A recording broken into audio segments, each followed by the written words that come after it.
ఓం సాయిరామ్. బాబా భక్తులందరికీ కూడా నమస్కారం అండి. అందరూ కూడా సుఖంగా సంతోషంగా ఎప్పుడూ కూడా ఆనందంగా ఉండాలి అని చెప్పి ఆ బాబాగారి తరపున నేను కూడా మనస్ఫూర్తిగా కోరుకుంటున్నాను. ఈరోజు బాబాగారు అందించే సందేశం ఏంటి అంటే కనుక, తల్లి నీకు పెద్ద మొత్తంలో బంగారం అందబోతోందమ్మా. ఇప్పుడైనా కానీ పరధ్యానంలో ఉండకు. వెంటనే ఈ యొక్క బంగారాన్ని నీ యొక్క చేతిలోకి చేజిక్కించుకో. 2 నిమిషాలు ఇది వింటే నీ చెవిన శుభవార్త పడుతుందమ్మా అని చెప్పి ఏదో తెలియని సందేశాన్ని ఈరోజు బాబాగారు మనకి అందించాలి అని చెప్పి అనుకుంటున్నారండి. మరి బాబాగారు ఏ సందేశం అందించినా కూడా అది మన భవిష్యత్తుకు పునాది అని చెప్పి మనందరికీ కూడా తెలిసిన విషయమే కదా. మరి ఎవరైతే బాబాగారి మీద పూర్తిగా నమ్మకం ఉంచుకుంటారో వారు ఈ వీడియోకి ఒక చిన్న లైక్ ఇచ్చి వీడియోని వినడం అయితే స్టార్ట్ చేయండి. దానికంటే ముందు చాలామంది కూడా గురువుగారి గురించి అడుగుతున్నారండి. అక్క, ఎన్నో రకాల సమస్యలతో మేము సతమతమైపోతున్నాము, మీకు తెలిసిన గురువుగారి నెంబర్ ఎవరిదన్నా ఉంటే ఇవ్వండి అక్క అని చెప్పి అడుగుతున్నారండి. నేను పదే పదే ఈ గురువు గారి గురించే ఎందుకు చెప్తున్నాను అంటే కనుక, నేను ఎన్నో కష్టాల్లో ఉన్నప్పుడు నాకున్న సమస్యలకు తగిన పూజలు చేసి ఆ పూజలు చేసిన తర్వాత నా సమస్యలు పరిష్కరించుకొని నేను ఈరోజు చాలా సంతోషంగా ఉన్నాను. ఈ యొక్క గురువుగారి దగ్గర 9 రోజుల్లోనే మీకు పరిష్కారం అనేది దొరుకుతుంది. శ్రీ షిరిడి సాయిబాబా ఆశీస్సులతో జ్యోతిష్యం చెప్పబడును. గురూజీ శివరామరాజు గారు. Phone number 9959422552. మీరు ఇప్పటి వరకు ఎన్నో చోట్ల జ్యోతిష్యం చెప్పించుకొని మీరు ఆశించిన మార్పులు మీ జీవితాలలో జరగలేదని చెప్పి బాధపడి ఉంటారు. ఈ గురువుగారి దగ్గర అలా జరగదండి. మీ సమస్యలు ఏవైతే ఉన్నాయో, ప్రేమ, పెళ్ళి, ఉద్యోగం, రాజకీయం, సంతానం లేక ఇబ్బంది పడుతున్న, భార్యాభర్తల మధ్య గొడవలున్నా, అప్పుల సమస్యలున్నా, శత్రువుల సమస్యలున్నా, ఇలా మీకు ఎటువంటి సమస్యలున్నా కానీ ఆ సమస్యలేంటో మీరు గురువుగారికి చెప్తే మీకు 9 రోజుల్లోనే గురువుగారు ఆ సమస్యల నుంచి మిమ్మల్ని బయటపడవేస్తారు. మీరు జీవితంలో ఆనందంగా సమయాన్ని గడపవచ్చు. వెంటనే నమ్మకంతో కాంటాక్ట్ అవ్వండి. ఇక ఆలస్యం చేయకుండా బాబాగారి యొక్క సందేశం ఏంటో మనం వెంటనే తెలుసుకుందాం. బాబాగారు మనకి ఏ సందేశం అందించినా కూడా మనల్ని ఒక చంటి పిల్లల్లాగా భావించి ఏదైనా ఒక కథ రూపంలో మనకి ఈ సందేశాలని అందిస్తూ ఉంటారు. అయితే ఈరోజు ఈ కథని జాగ్రత్తగా వింటే బాబాగారు మీకు అందించాలి అనుకుంటున్న సందేశం, శుభవార్త అన్నీ కూడా మీకు చక్కగా అర్థమవుతాయి. ఒక ఊరిలో ఒక బామ్మ ఉంది. ఆ బామ్మకు ఒక మనవడు ఉన్నాడు. మనవడి యొక్క మంచి చెడ్డలు అన్నీ కూడా బామ్మే చూసుకోవాలి. ఎందుకంటే మనవడి యొక్క అమ్మ నాన్న చిన్న వయసులోనే చనిపోతారు. బాబు చిన్నగా ఉన్నప్పుడే చనిపోతారనమాట. ఇక తన యొక్క బరువు బాధ్యతలన్నీ కూడా ఈ పెద్దావిడ మీదే పడ్డాయి. మంచైనా చెడైనా ఈ బాబుని పెంచడం నా కర్తవ్యం అని చెప్పి అనుకొని కాయా కష్టం చేసుకొని బాబుని జాగ్రత్తగా పెంచుకుంటూ వస్తుందన్నమాట. బాబుకి చక్కగా ఒక 20 సంవత్సరాలు వస్తాయి.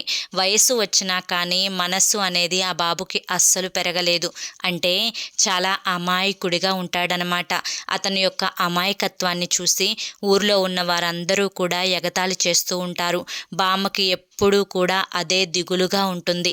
అయితే ఒకరోజు బామ్మ కొట్టుకు వెళ్ళి జొన్నలు తీసుకురా బాబు అని చెప్పి చెప్తుంది.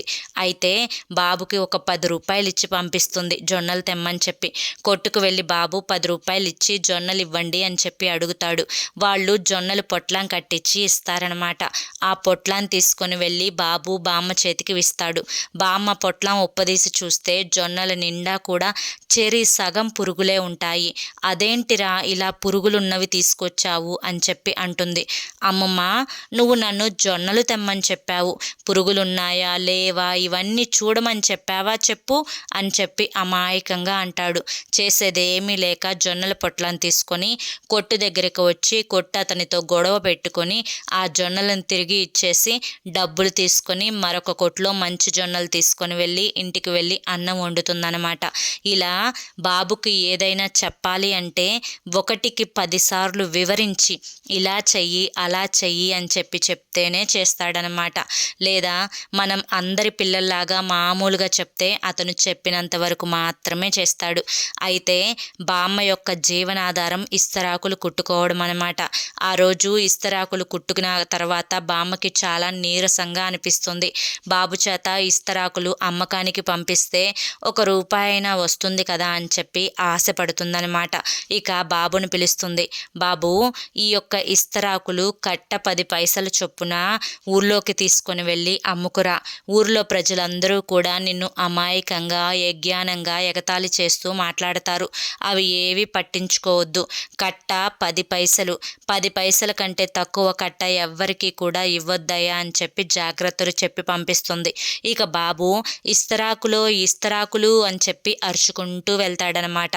ఇదంతా చూసిన ఇద్దరు వ్యక్తులు రచ్చబండ మీద కూర్చొని మాట్లాడుకుంటూ వీడి యొక్క అతి తెలివి అంటే ఇతన్ని ఎలాగైనా కానీ కాసేపు ఆడుకుందామని చెప్పి అనుకొని ఇతన్ని పిలుస్తారు. అరే, ఇస్తరాకులు కట్టెంతన్నావు? 10 పైసలా? సరే కానీ నాకు కట్టొద్దులే కానీ 4 ఇస్తరాకులు ఇవ్వరా చాలు అని చెప్పి 4 ఇస్తరాకులు ఇవ్వమని చెప్పి అడుగుతాడనమాట బాబుని. అయితే ఆ ఇస్తరాకులు 4 ఇవ్వటం కుదరదండి. ఎందుకంటే మా అమ్మమ్మ కట్ట 10 పైసలు చొప్పున కట్టే అమ్ముకురమ్మని చెప్పింది. విడిగా ఎవరు అడిగినా కూడా ఇవ్వొద్దని చెప్పింది అని చెప్పి అంటాడు అమాయకంగా. దానికి అరే, కట్ట నా ఇంట్లో తినడానికి ఎవ్వరూ కూడా లేరు. నాకు 4 ఇస్తరాకులు చాలు. మీ అమ్మమ్మ 10 పైసలకి కట్ట ఇస్తరాకులు అమ్మమని చెప్పింది. 4 ఇస్తరాకులకి ఎంత తీసుకోవాలో చెప్పిందా? చెప్పలేదు కదా. అంటే ఊరికినే ఇవ్వమని చెప్పి అర్థం అని చెప్పి అతన్ని బురిడి కొట్టించి అతని దగ్గర 4 ఇస్తరాకులు తీసుకొని అతన్ని పంపించేస్తారనమాట. ఇతను అమాయకంగా నిజమే కదా, అమ్మమ్మ 4 ఇస్తరాకులకి డబ్బులు తీసుకోమని చెప్పలేదు కదా అని చెప్పి అమాయకంగా అనుకుంటూ వెళ్ళిపోతాడనమాట. అయితే ఇదంతా కూడా ఆ నోట ఈ నోట పడి వాళ్ళ గురించి వాళ్ళ అమ్మమ్మకి తెలుస్తుంది. అమ్మమ్మకి బాగోపోయినా రొప్పుకుంటా రోచుకుంటా ఆ రచ్చబండ దగ్గరికి వచ్చి వాళ్ళ దగ్గర ఇస్తరాకులు తీసుకొని పిచ్చివాడిని చేసి నా మనవన్ని అమాయకుని చేసి ఆటాడుకుంటారా? మీరు అలా పోతారురా, ఇలా పోతారురా అని చెప్పి వాళ్ళ మీద దుమ్మెత్తిపోసి తిట్టి ఏమీ చేయలేక పాపం ఏడ్చుకుంటూ ఇంటికి వెళ్ళిపోతుందన్నమాట. ఇలా చాలా అమాయకంగా ఉంటాడు. అయితే ఒకరోజు బామ్మ మనవన్ని పిలిచి, అయ్యా బాబు, నాది పెద్ద వయసు అయిపోయింది. ఇక నేను ఎన్నాళ్ళు బ్రతుకుతానో కూడా తెలీదు. నేను ఉన్నా పోయినా కానీ నేను నీకు 3 విషయాలు చెప్తాను. జాగ్రత్తగా విను. ఎప్పుడూ కూడా నువ్వు మంచి దారిలోనే నడవాలి. తరువాత కష్టపడి పని చేయాలి. నువ్వు పని చేయగా కష్టపడి పని చేయాలి అనేది 2వ మాట. మంచి దారినే నడవాలి అన్నది మొదటి మాట. ఇక 3వది ఏంటి అంటే కనుక నువ్వు కష్టపడగా వచ్చిన సొమ్ముతో కొంత నువ్వు ఉంచుకొని మిగతాది కష్టాల్లో బాధల్లో దుఃఖాల్లో ఉన్నవారికి పంచిపెట్టాలి. అప్పుడు నిన్ను దేవుడు చల్లగా చూస్తాడయ్యా అని చెప్తుందనమాట. అలా చెప్పిన కొన్ని రోజులకే అమ్మమ్మ కాలం చేస్తుంది. మనవడు ఒక్కడే అయిపోతాడనమాట. పైగా అమాయకుడు ఒక్కడే ఆ ఇంట్లో ఉండి అతనికి చాలా చికాకుగా అనిపిస్తుంది. ఇక తర్వాత అతని బట్టలన్నీ కూడా ఒక సంచిలో పెట్టుకొని ఊరు వెళ్దామని చెప్పి బయలుదేరే ముందు అతనికి ఒక విషయం గుర్తొస్తుంది. అమ్మమ్మ చెప్పిన మాటలు. అమ్మమ్మ నన్ను మంచి దారిలోనే నడవమని చెప్పింది కదా. మంచి దారిన అంటే ఎటు వెళ్ళాలి? సరే, ఇక్కడ బాబాయ్ ఉన్నాడు, బాబాయ్ని అడిగి తెలుసుకుందామని చెప్పి అనుకుంటాడు. అక్కడ రచ్చబండ మీద కూర్చున్న ఒక వ్యక్తిని, బాబాయ్ ఇక్కడ మంచిదారి అంటే ఎటువైపు ఉంటుంది? ఎటు వెళ్తే మంచిదారి వస్తుంది? అటుగా మా అమ్మమ్మ నడవమని చెప్పింది. నేను అటు వెళ్ళాలి అనుకుంటున్నాను. ఎలాగో దారి చెప్పవా అని చెప్పి అడుగుతాడు అమాయకంగా. అతని అమాయకత్వాన్ని పసిగట్టిన అతను చాలా అమాయకుడిలా ఉన్నాడు, వాడుకుందాంలే అని చెప్పి నవ్వులాటగా అదుగదుగో అక్కడ దూరంగా కొండ గుహ కనిపిస్తుంది కదా, ఆ కొండ గుహలో ఒక దారి ఉంటుంది, ఆ దారిన వెళ్ళిపోతే అదంతా మంచి దారే అని చెప్పి చెప్తాడనమాట. అతని మాటలు నమ్మి పాపం అమాయకంగా బాబు నడుచుకుంటూ వెళ్తాడు ఆ కొండ గుహలోకి. ఆ కొండ గుహలో అన్ని రాళ్ళు రప్పలు ఉంటాయి. అయినా కూడా కొంచెం దూరం నడుస్తాడు.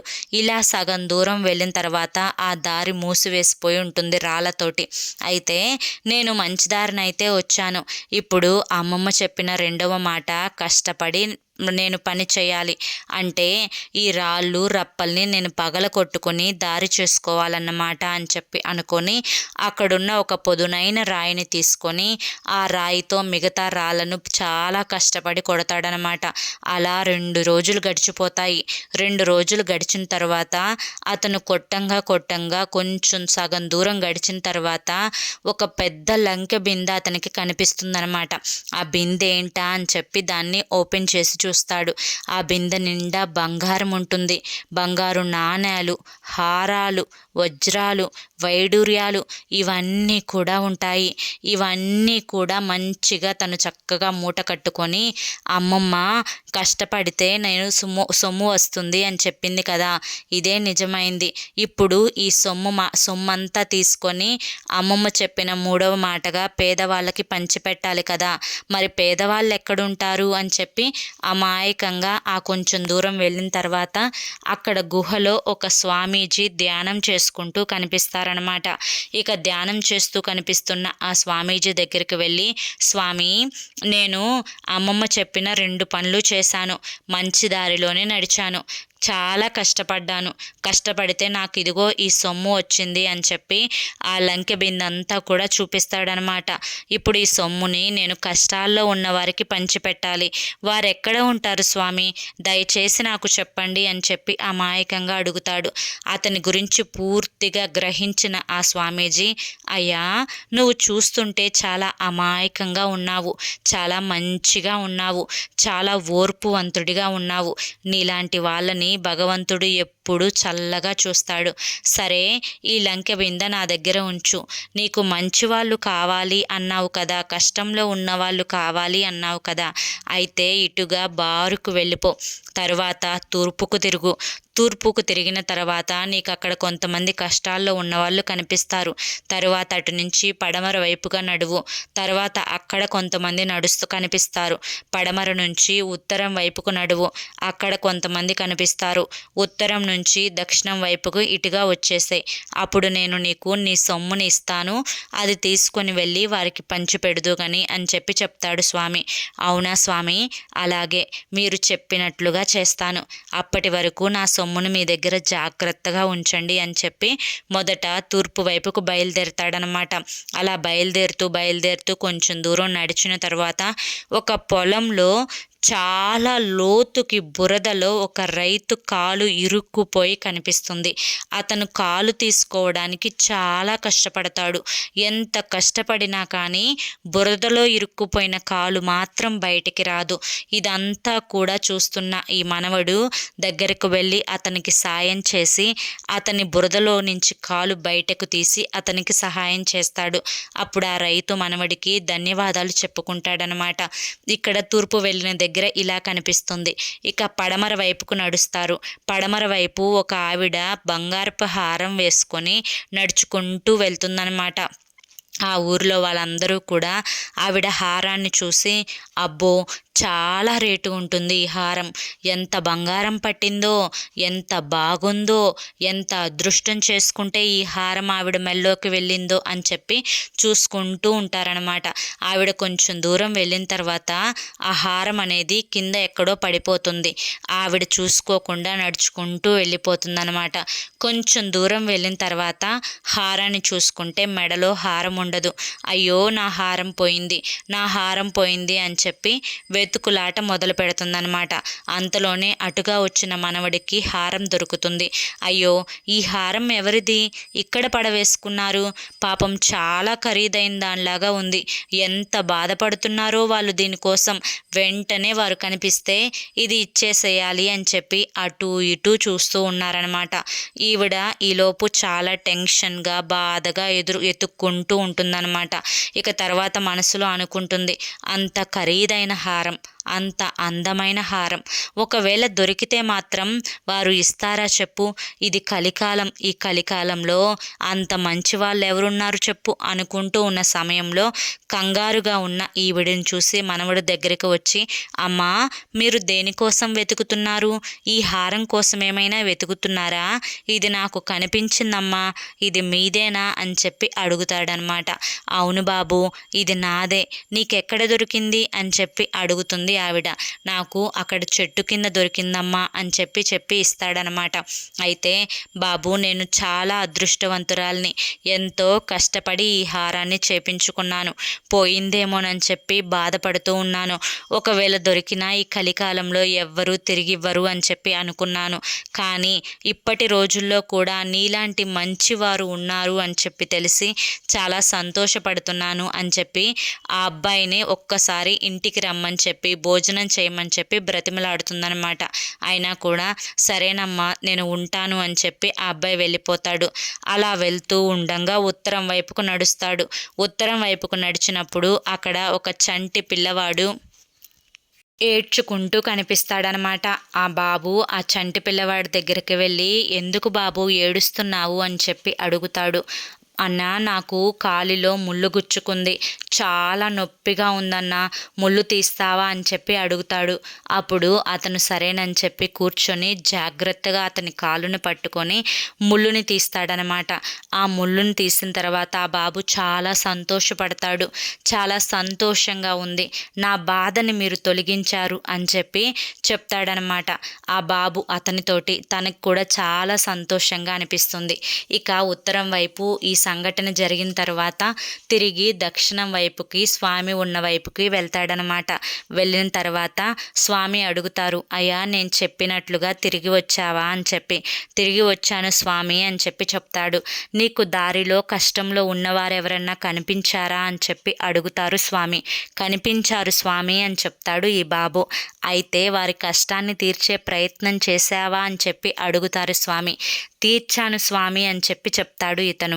అయితే ఆ సమయంలో నీ మనసుకు ఎలా అనిపించింది అని చెప్పి అడుగుతారు స్వామి.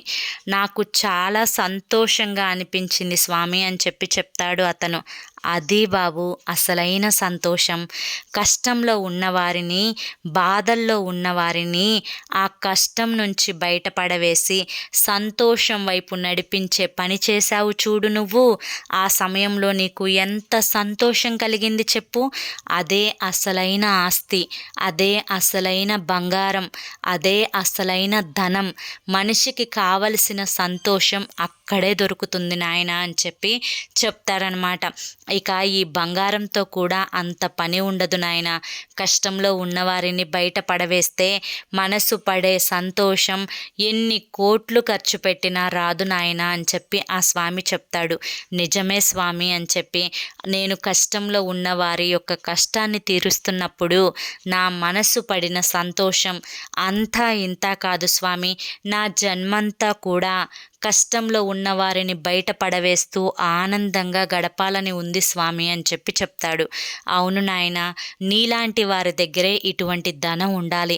ఇదిగో నీ సొమ్ము తీసుకో, ఆపదలో ఉన్నవారిని రక్షిస్తూ సంతోషంగా ఉండు నాయన అని చెప్పి ఆ స్వామి అతన్ని ఆశీర్వదించి పంపిస్తారనమాట.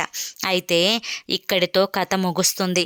ఈ కథ ద్వారా బాబాగారు చెప్పాలి అనుకుంటున్న నీతి ఏంటి అంటే కనుక, తల్లి, ఇప్పుడు నీకు అర్థమైంది కదా, నిజమైన ధనం, బంగారం, డబ్బు కన్నా కూడా మనిషి యొక్క మానసిక సంతోషం అనేది చాలా ముఖ్యమైనది. కొంతమందికి ఎంత డబ్బున్నా కానీ ఆ సంతోషం అనేదే ఉండదు. మరి కొంతమంది పూరి గుడిసెలో ఉన్నా కానీ సంతోషంగా ఉంటారు. నీకు పెద్ద మొత్తంలో సొమ్ము అందబోతోంది అని చెప్పాను అంటే నువ్వు చేసే కష్టం నుంచి కాపాడే మనుషుల వల్ల వచ్చే సంతోషం నీకు పెద్ద మొత్తంలో అందబోతుంది.